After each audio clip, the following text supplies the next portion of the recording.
Wole Ojewale is a regional organized crime observatory coordinator for Central Africa at the Institute for Security Studies. He joins us live now from Dhaka to talk more about this agreement. So just broadly speaking, what do you make of this peace agreement and the prospects that it will hold and bring peace to this region after 3 decades? Thank you so much for having me, Akim.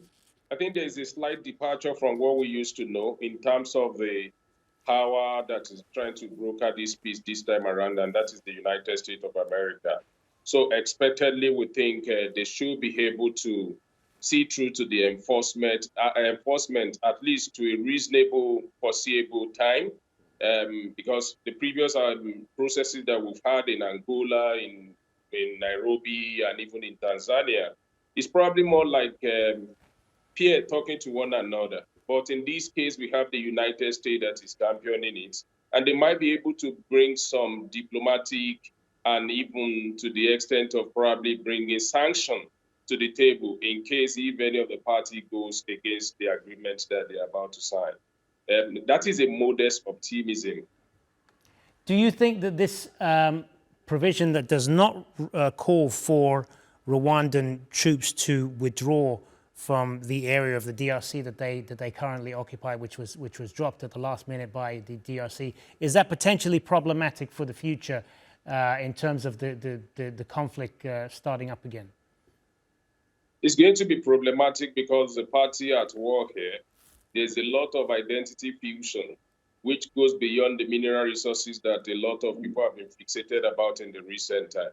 And I think to a large extent, if that clause remain unresolved, I mean the sociological and historical tension that give rise to the conflict in the first place, which also has to do with issues about territorial expansion and territorial incursion, it might be a short-term peace on the long run.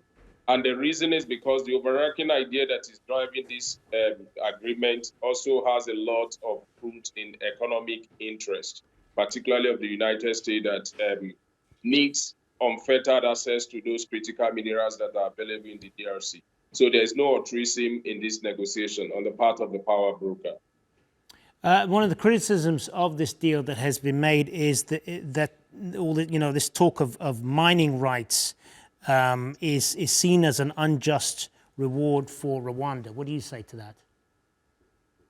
Yes, those are part of the critical issues that if they are not clearly ironed out, because an average Congolese on the street believes that the mineral that is powering Rwanda are actually sourced from the DRC, and they believe that they are the rightful owner of that and they should benefit directly from it.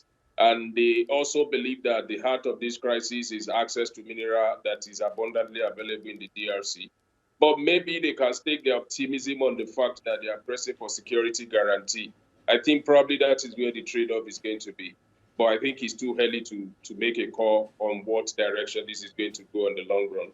But it leaves a lot of landmines that need to be excavated before peace can come to the DRC in terms of how the agreement is framed presently. Overall, then, are you, by and large, hopeful that this will lead to lasting peace, or do you have some real concerns about it? I have some real concerns because if the water becomes more, the United States as well can equally pull out. And it means that the guarantee for the enforcement of the agreement is going to be weakened if that happens. It depends on how the parties decide to abide with the contents and the clauses of those agreements in the committee. What we can reasonably assume now is that there's probably going to be peace, at least in the short term. And if they're able to manage that, they might be able to sustain it for the long run.